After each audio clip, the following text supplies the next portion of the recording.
olhar para a história, mas dentro daquilo que nós já vimos, como tem aumentado, crescido as situações difíceis que as famílias vêm passando. E os relatos são os maiores possíveis e todos os dias nós temos notícias de situações difíceis dentro do âmbito familiar, não é? A gente não precisa citar nem enumerar quantos são, mas os irmãos veem noticiário e conseguem perceber como tem sido constante e muitas vezes não é apenas uma notícia no dia, são 2, 3, 4. Num dia, de situações difíceis que essa família vem passando. E muitas vezes isso chega não só à família, mas chega também ao âmbito da igreja.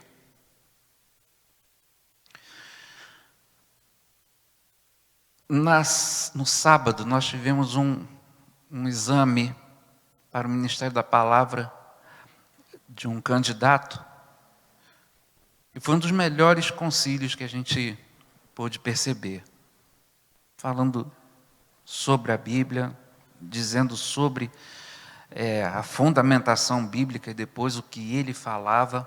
Muito bom.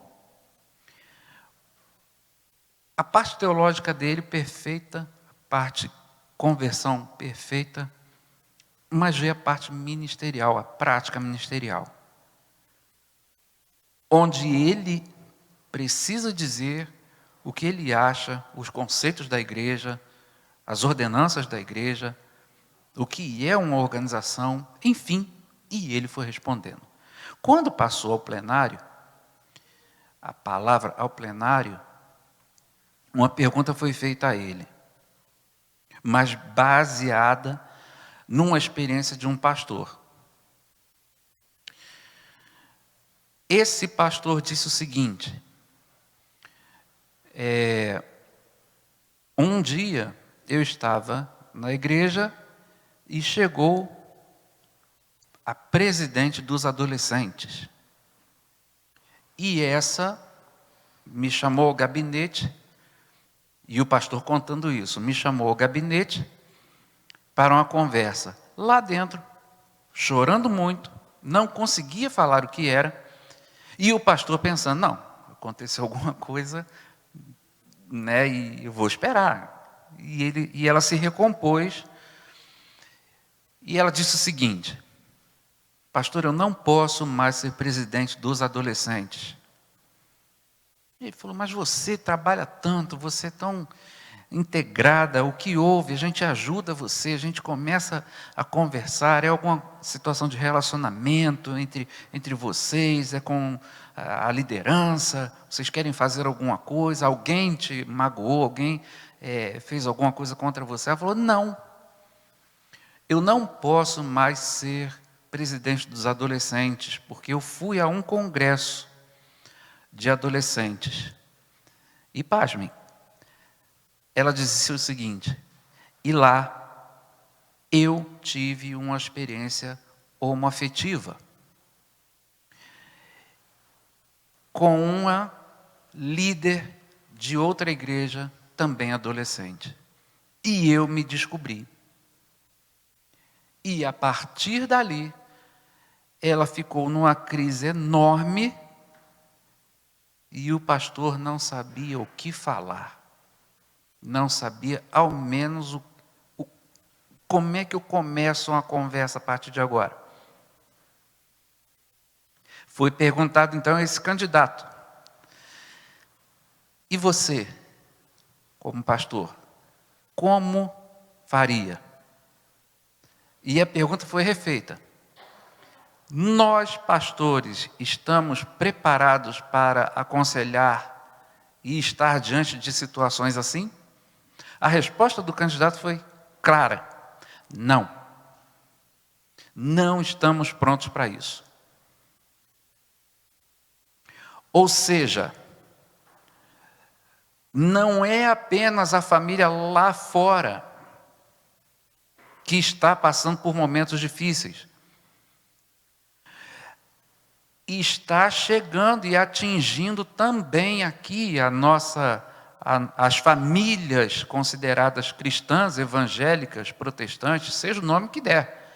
Mas também estão sendo atingidas por isso. E aqui o texto vem dizer, e nós vamos ler, sobre conselhos para uma família viver diante desse mundo difícil que estamos. Alguns conselhos que o salmista nos dá. Abra sua Bíblia então. No livro de abertura,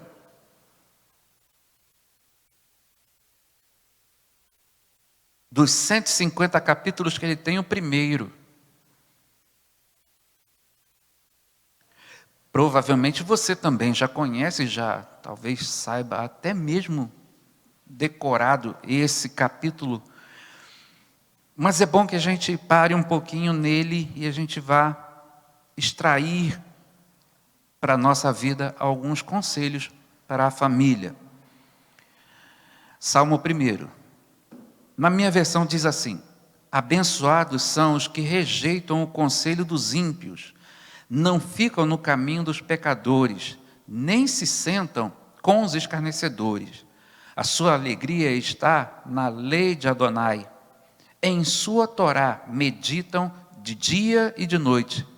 Eles são como árvores plantadas junto a ribeiros, que frutificam a seu tempo, suas folhas nunca murcham, tudo o que fazem é bem-sucedido.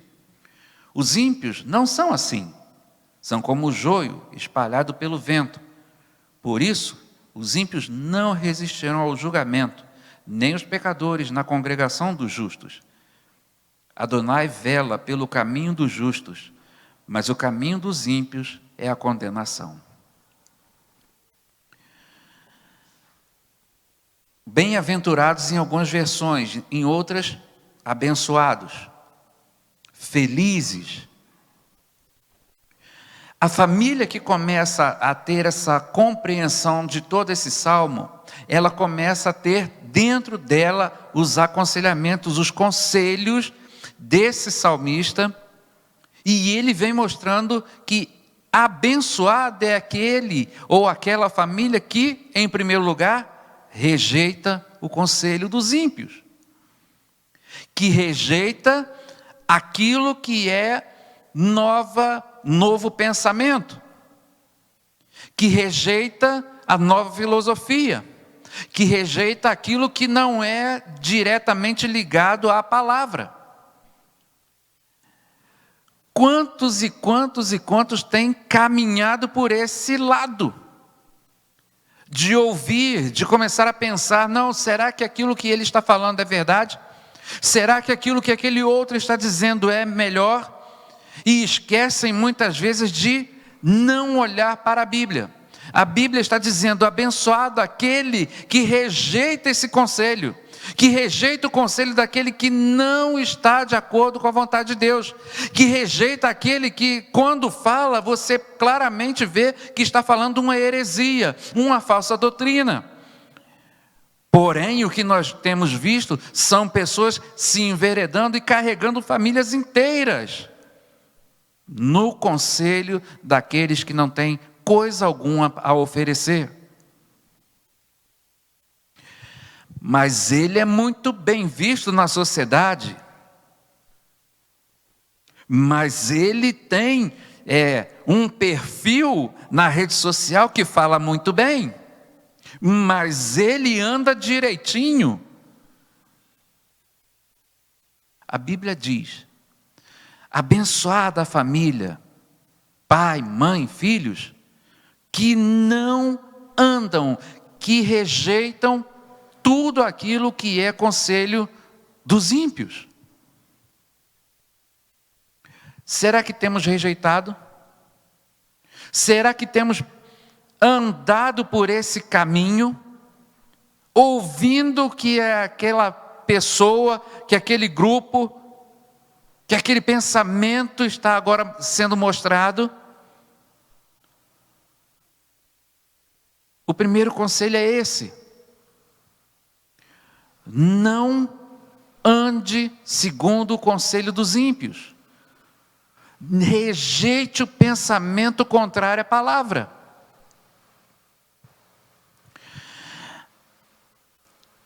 E nós estamos vivendo um período terrível, onde tudo é liberado, onde tudo pode.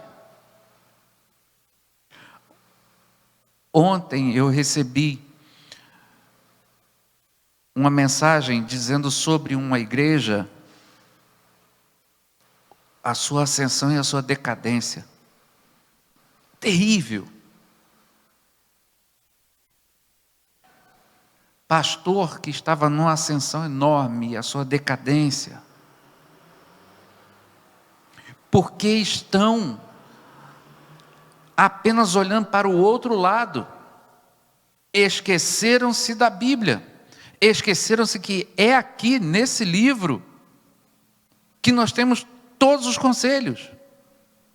E andam ainda no mesmo caminho. O segundo conselho: não param no caminho dos pecadores. Vejam como a dinâmica de como o salmista coloca: não anda, não para. Eu não vou dar atenção. Eu estou seguindo, mas eu não vou parar para ouvir o que o pecador tem a dizer. Eu não paro para ficar observando.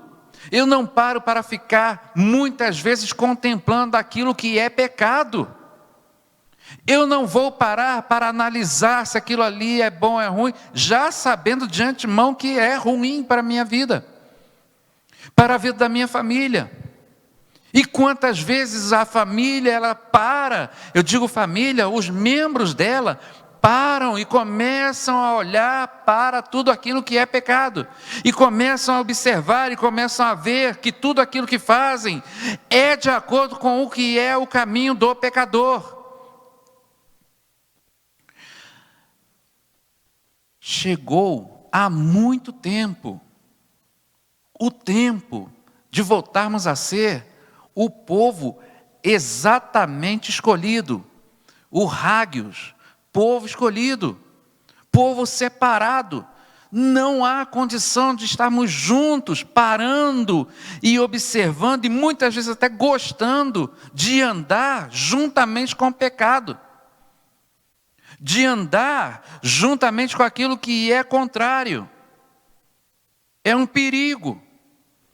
E como a igreja, como as famílias têm olhado, têm andado, têm parado diante dos pecadores.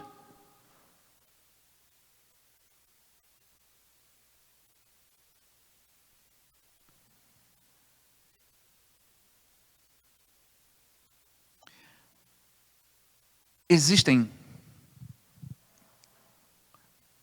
na Europa movimentos contrários totalmente à palavra. Mas só que eles não são contrários apenas à palavra. Mas eles estão crescendo contra todo tipo de movimento religioso. Não é apenas contra a Bíblia. Mas seja você, qual seja a sua religião, ou o seu segmento religioso, eles são contrários. E o que mais chama a atenção, não é o grupo em si, mas é o crescimento do grupo. De adeptos que estão cada vez gostando, porque não se prega regra alguma. Faça o que quiser. Ou seja, é uma nova anarquia que está se formando na Europa.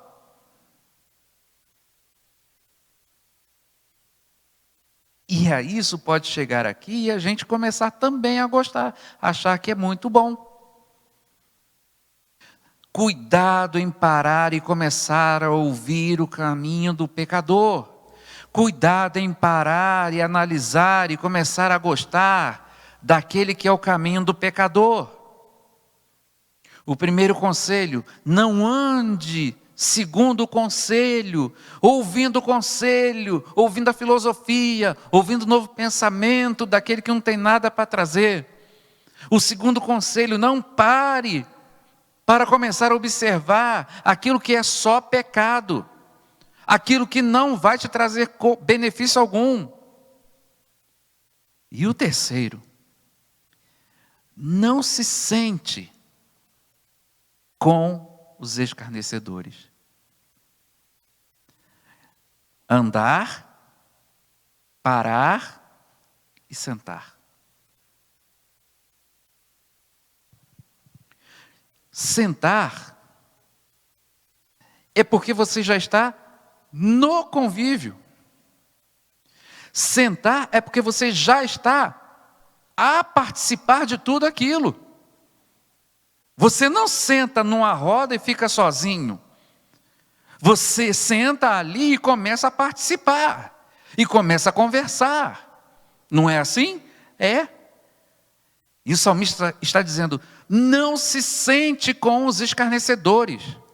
Não se sente com aquele que zomba. Não se sente com aquele que escarnece. Lembre-se que aqueles homens escarneceram de Cristo. Não se sente junto com eles, não participe, não comece a estar com esse grupo, porque isso é terrível.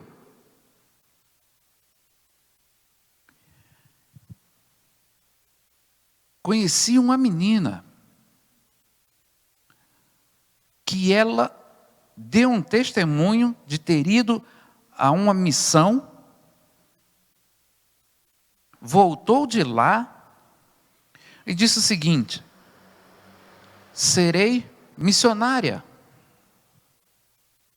Tenho chamado missionário.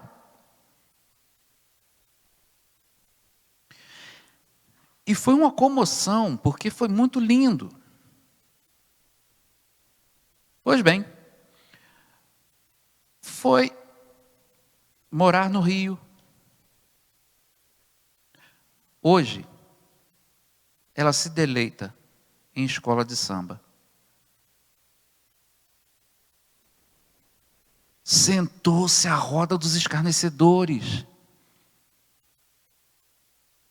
Começou a gostar da zombaria. Começou a gostar da anarquia. Começou a gostar de tudo aquilo que é contrário. Começou também a ser zombador.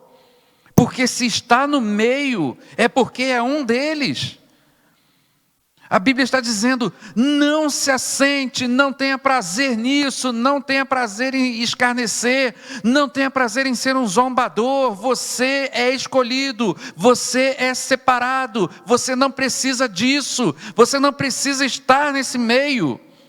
Mas muitas vezes a família, os membros da família, se sentam na roda dos escarnecedores. E eu não estou dizendo isso apenas fisicamente, mas pode ser virtualmente. Eu me sento à frente da televisão, me sento à frente do computador e eu me deleito e eu começo a gostar daquilo que está ali dizendo. Eu gosto muitas vezes de sentir prazer em piadas totalmente imorais. Eu estou junto com aquele escarnecedor. E eu esqueço que eu sou separado.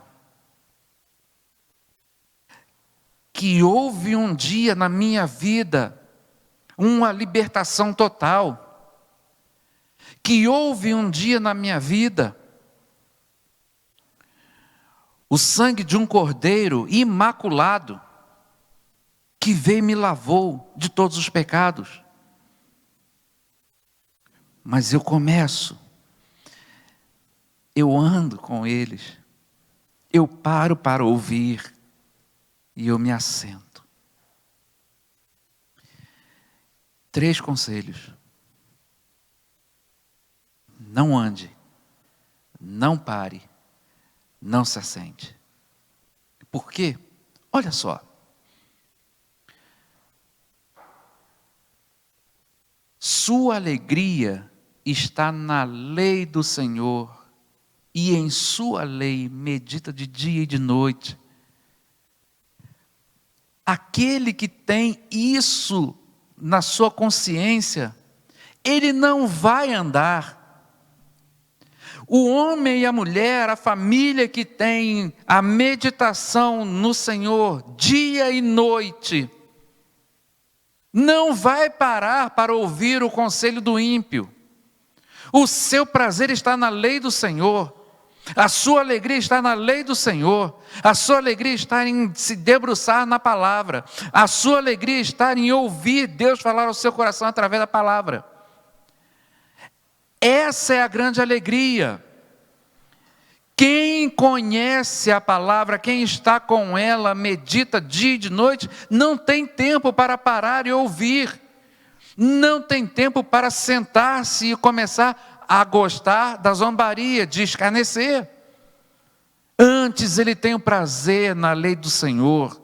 Antes ele começa a se debruçar nela, e quanto mais ele procura, quanto mais ele se joga diante dela, quanto mais ele procura, quanto mais ele estuda, mais ele quer, porque vai enchendo, vai preenchendo o seu ser, todos os dias, todos os dias, todos os dias. Conselho, medite na palavra, dia e noite. Quantos e quantos e quantos acordam de madrugada e começam a ler a Bíblia? Quantos, a última coisa que fazem à noite é ler a Bíblia em família? Eu sei da correria, todos nós temos uma correria enorme. É o pai que trabalha no 3º turno, que não tem condição de ver. É a mãe que chega em casa e ainda tem que fazer muita coisa. É o filho com tantos cursos e tanta coisa para fazer. Esse ambiente de correria tem realmente trazido para a família muita dificuldade. Mas mesmo assim, individualmente, dá para a gente meditar nela de dia e de noite.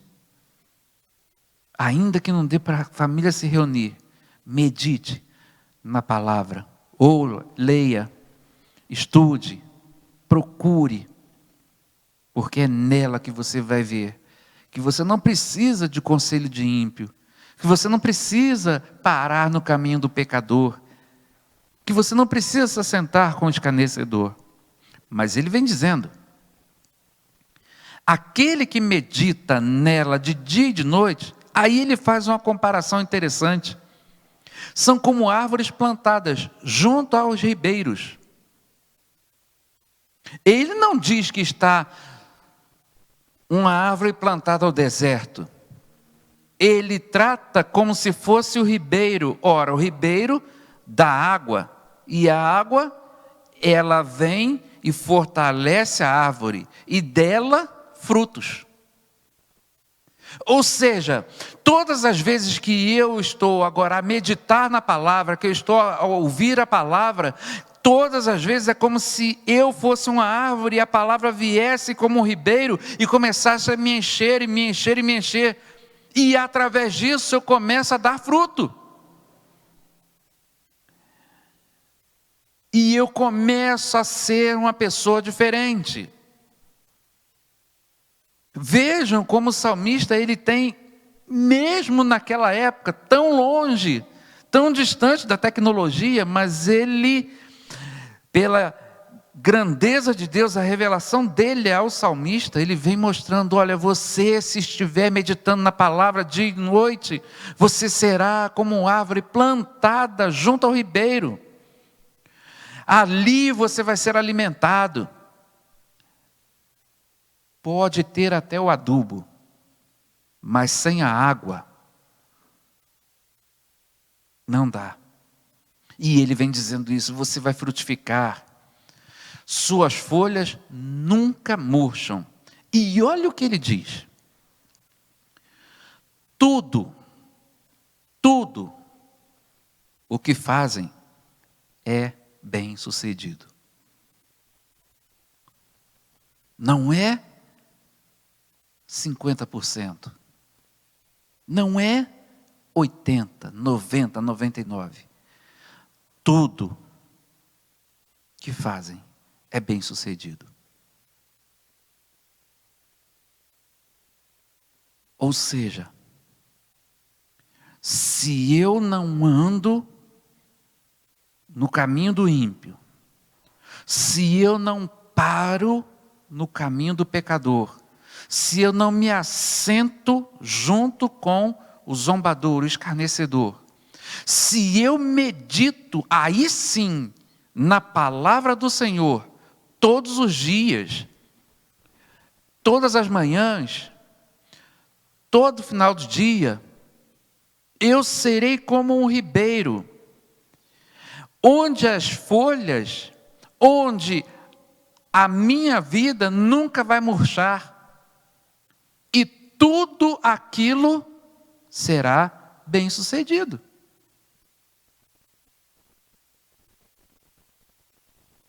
Percebam como o caminho de uma família que segue, que trilha, juntamente com a lei do Senhor, é diferente. Percebam como os conselhos desse salmista para a família, no final, dá tudo certo. Não estou dizendo de prosperidade, não estou dizendo de riqueza, nada disso. Mas ele vem dizendo que você vai ser bem-sucedido. Sabe por quê?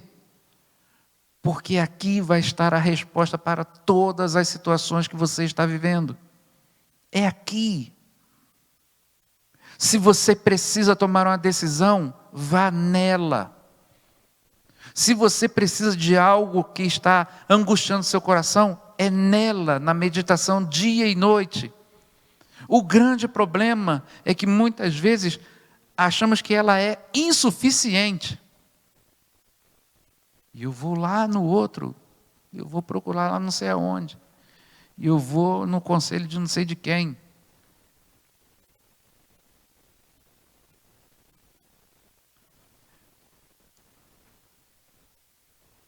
Havia um casal que tudo o que eles procuravam, todas as dúvidas que eles tinham, eles saíam da casa, pegavam 2 ônibus para chegar à casa de uma profetisa.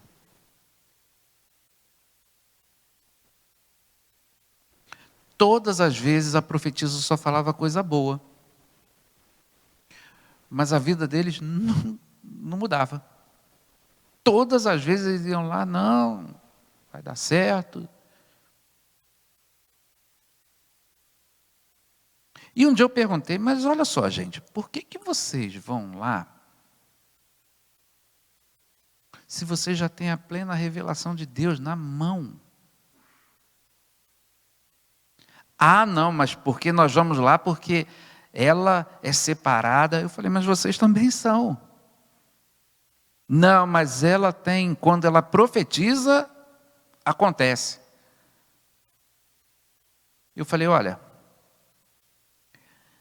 se você for à Bíblia, se vocês começarem a buscar a Bíblia, tenho certeza que Deus também vai revelar, que Deus vai mostrar a vocês.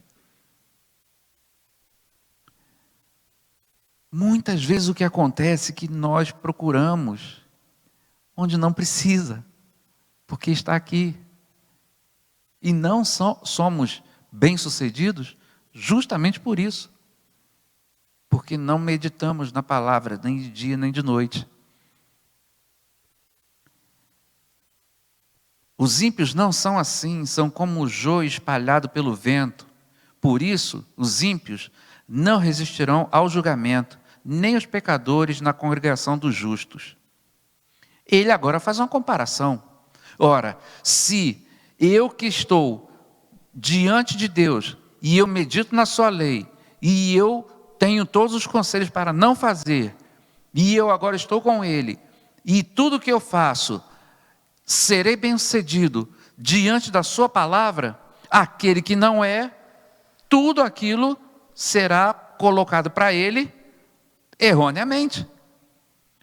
Se então o justo, se então aquele que segue ao Senhor será bem-sucedido, o ímpio, a Bíblia diz que será como uma folha seca, que o vento leva, que tudo acaba. Olhem que comparação. Ele diz que não vão resistir no dia do juízo, e não vão mesmo. Porque não terão o que nós temos. O advogado diante do Cordeiro e diante do trono.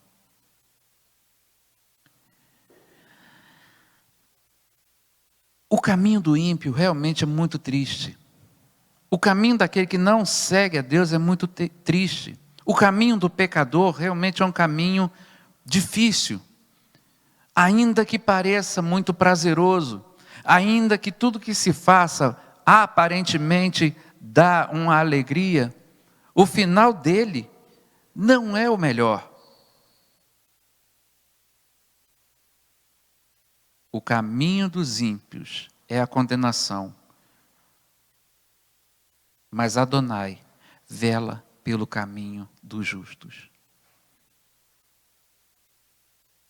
Seria muita incoerência de Deus velar pelos ímpios e não pelos justos. Lembre-se que Ele é justo, que Ele tem olhado para a sua luta, que Ele tem olhado para tudo aquilo que você tem passado, olhado para tudo aquilo que atinge o seu coração. Mas a Bíblia diz, nesse finalzinho, que Ele vela pelo seu caminho, e que o caminho do justo, do ímpio, é a condenação. Conselhos que é para a família, para a sua família, para a minha família, é de não andar, não parar, não se assentar. Mas o conselho é para que nós, todos nós, estejamos sempre meditando na sua palavra. Fazendo assim, todos os projetos para a sua família serão bem-sucedidos. Não é fácil. Não é. Mas com Ele nós conseguimos. Feche seus olhos.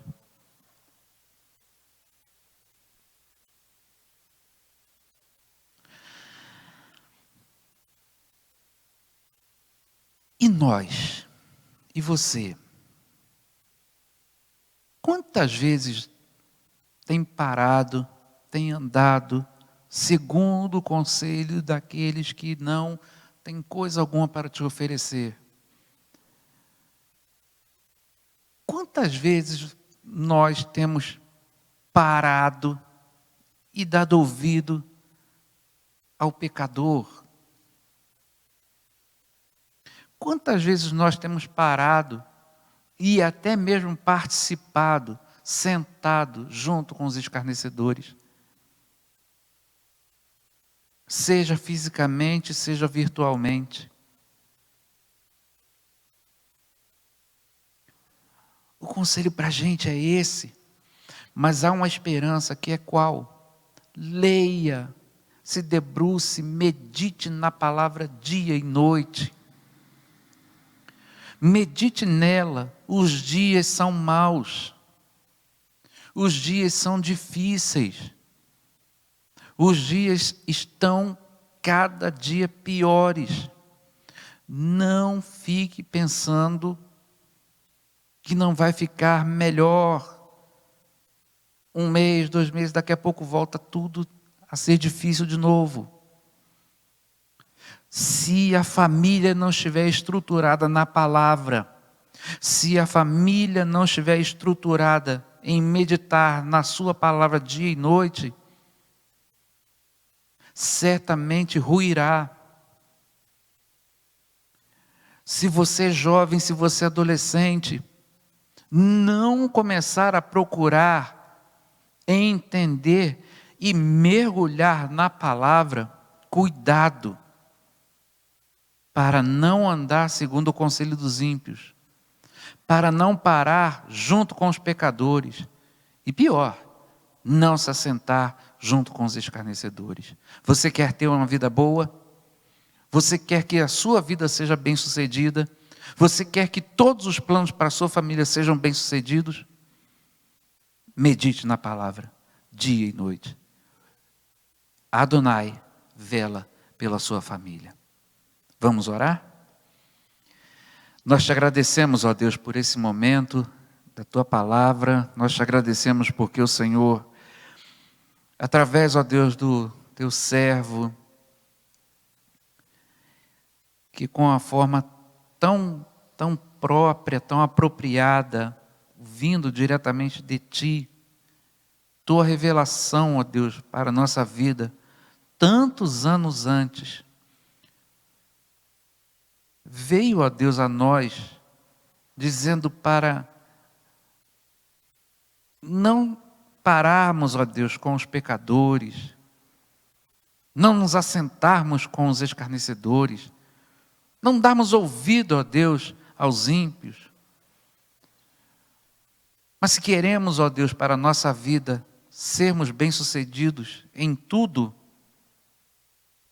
o caminho é meditar na tua palavra dia e de noite, é estar em comunhão contigo dia e noite, é ter a consciência que somos separados, é ter a consciência de que nós não pertencemos a esse mundo, ainda estando aqui, mas não pertencemos a ele.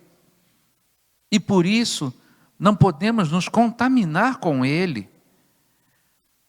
Ó Deus, então faz com que nossa congregação aqui reunida nessa quarta-feira, através da internet também, possa, ó Deus, se debruçar todos os dias em ler a tua palavra, em buscar, ó Deus, os conselhos na tua palavra, que a gente possa, em todo o tempo, estar, ó Deus, diante do Senhor, sempre consultando ao Senhor. Em nome de Jesus nós oramos. Amém.